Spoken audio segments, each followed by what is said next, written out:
If the devil was in the presence of God and he knew what he had and he saw what God could give him, why did he choose to disobey him and drag us down with us? And since God knows everything, and he knew that we would fall and that he would do all this, then why would he create him in the first place?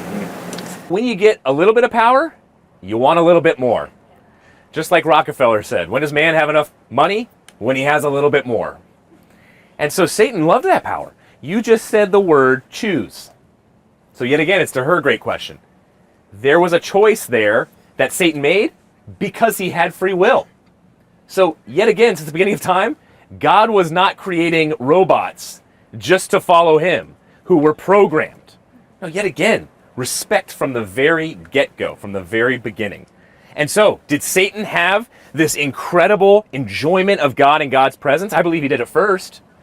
But did the potential enjoyment and happiness of, others live for me, and this power that I can get, did that become more attractive than what he had in his relationship with God?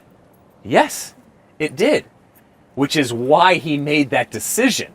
And I believe, which is why all of us never should think, who are Christians at least, never should think, we are too far from money, sex, and power and falling prey to those temptations. No, if Satan did it, we can definitely do it. And so to be careful, yes, enjoy God forever. And yes, you get all kinds of happiness, joy, all kinds of ability to deal with anxieties and depression, obviously from our relationship with God. But then there's also some tremendous benefits to not believing in God. And that sin and those benefits do not last. They are very temporary. Oh, no, they're not. Oh, yes, they are. Now I feel like I'm talking to myself. But yes, they are, just from, I'm a mental health and marriage family counselor. I see what happens, and I was counseling a woman who was totally looking at her artwork as the most important thing in this world. And eventually she turned a good thing, artwork, not a bad thing, and Paul talks about this. The majority of our sins are good things that we just turn into gods. It's not just bad things. And so what she did was, she said, Stuart, and we met a couple times, Stuart, no, my artwork, I have to get into the top art school in the country. I have to do it. And I kept trying to plead with her. No, that is going to crush you. You have to be worshiping something infinite in order to put that thing in its place, because it's becoming your God, and you will suffer if you keep creating it and instilling it to be your God. She ended up in a psych unit for months. Why? Because she didn't get into that art school.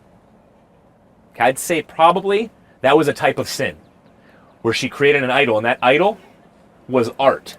And she suffered tremendously serious consequences because of it.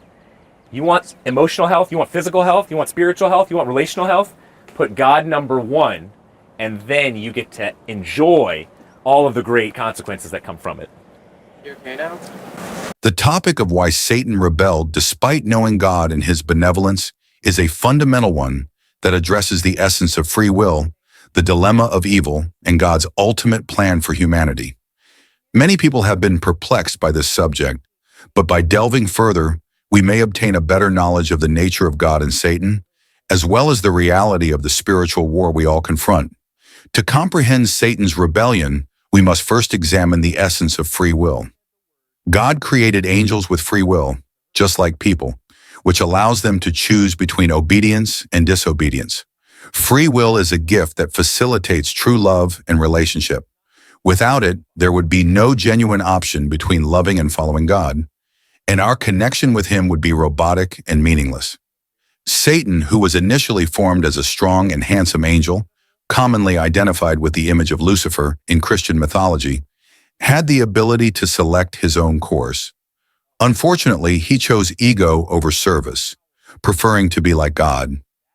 Satan's revolt sprang from pride rather than a lack of knowledge or understanding of God's might and kindness. In Isaiah 14:12-15, in Ezekiel 28:12-17, we get depictions of a person consumed by his own beauty, intelligence, and power, which caused him to rebel against God. Satan's hubris led him to imagine that he was equal to, if not greater than God. This pride was not the result of ignorance, but of a conscious decision to reject God's authority. Pride blinded Satan to the fact that no created entity can ever be equal to the Creator. Why did God create Satan? knowing that he would rebel and cause so much pain in the world? This is a difficult question, but it returns us to the idea of free choice in God's overall design.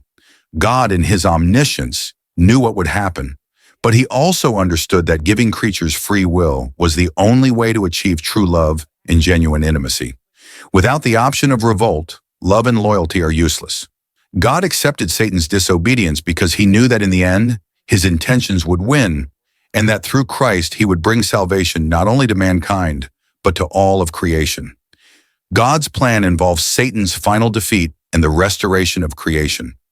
While Satan's rebellion created sin and misery in the world, God's redemptive plan via Jesus Christ is greater. According to Romans 8:28, in all things God works for the good of those who love him, who have been called according to his purpose. Even Satan's resistance is not outside of God's divine will. The power of sin and death is destroyed by Christ's death and resurrection, and one day all of creation will be restored to its original grandeur. Satan's rebellion was a devastating abuse of God's gift of free will, motivated by hubris and a desire to be equal to God. However, God's decision to tolerate this disobedience was part of a larger design to create a world in which love, choice, and salvation are possible. While we may not completely comprehend every facet of God's plan, we can believe in his kindness and know that he is working everything together for good. As we fight spiritual conflicts in our own lives, let us remain hopeful that God's final triumph is guaranteed and that through Christ we, too, may conquer the power of sin and death.